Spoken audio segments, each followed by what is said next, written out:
Good morning. So yesterday we thought there was an issue with the starter in our Dodge Srt8. Yeah, so I went ahead and I checked the fuses and relays and everything that pertains to the starter system. And this is the main relay for the starter. And we got some fuses for it too. But they look good. It's easy to check fuses to make sure they're good. I have them on hand so I can swap them out and put fresh ones in. I don't have any relays on hand, but you can always swap. So this port over here is to the horn, is what I read online. So you can go ahead and swap. You can probably swap either of these, but I know this is to the horn, so you don't need your horn. I went and swapped that relay, maybe hoping that was the problem. Still doesn't start. It still just clicks. But so I went ahead and checked for some schematics to find out where power comes in to these pins when the key's on and everything else. And so we're gonna go ahead and jump it, because I did just a second ago and the starter turned over.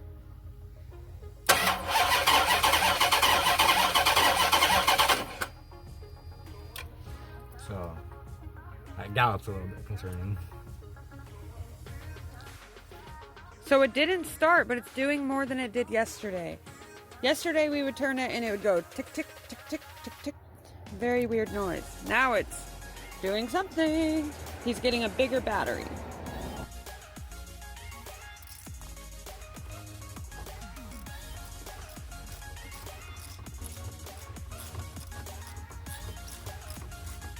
Put the big boy in there, as kids would say.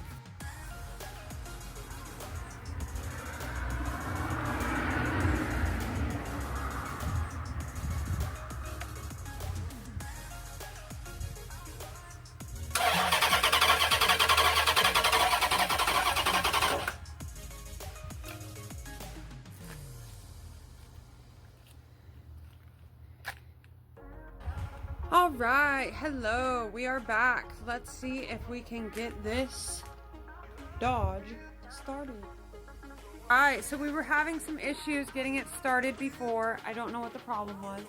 Yeah, we were trying to jump the relay. We got the starter to turn over,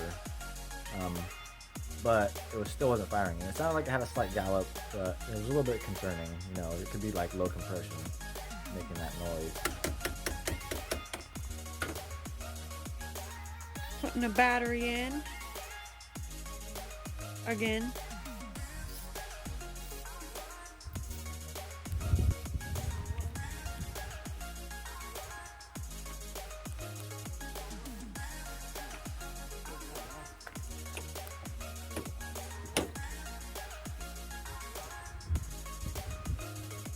How weird to have one that just stays open.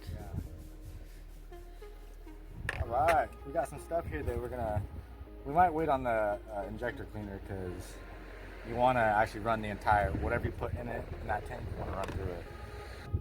But we are going to add the hydraulic lifter additive to it. Liquid moly, the good stuff, best you can get.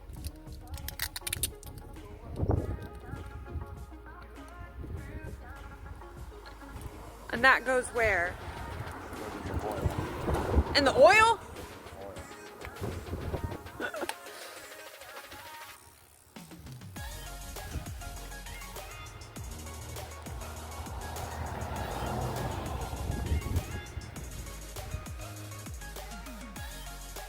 The whole thing?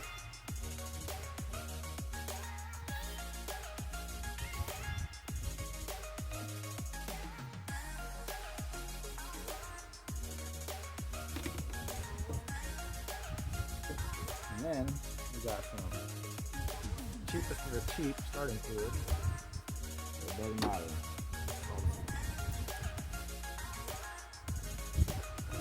Oh no, it's not this. All right. We got the liquid moly. Liquid moly.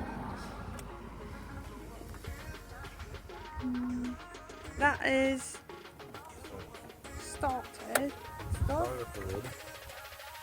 Starter fluid.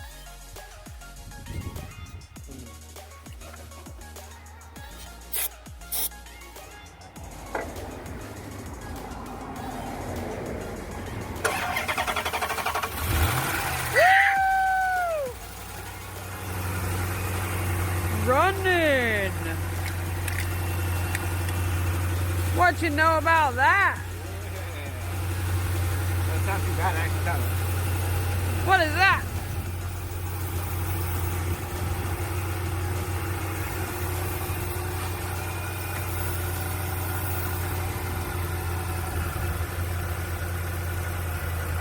That's vacuum leaking. It's supposed to be connected to the intake. It's supposed to be pulling air into. Running.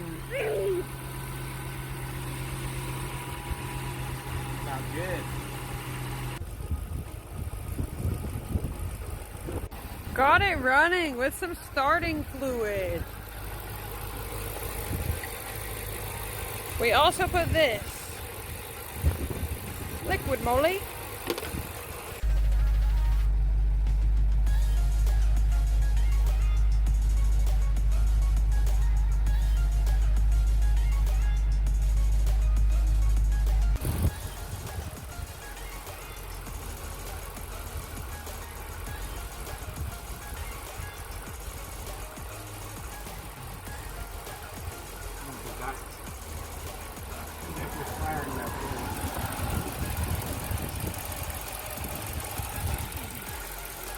Put your hand on it. Put your finger on that. This? You feel it ticking? Yeah. Let's come back here. I don't think I feel it ticking.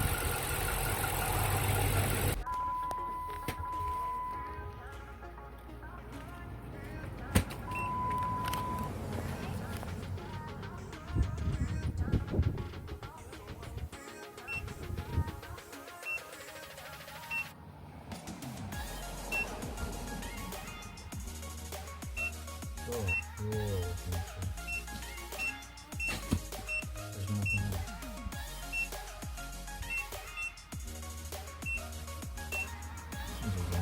Got it started. Now that we got it running, we actually hear that the motor runs, it's healthy, it's not a, rod knock-in or, just no compression and never gonna fire in its life. We know it's a good motor, so now we can go ahead and focus back on the limp mode issue. The guy said it ran, so I believed him.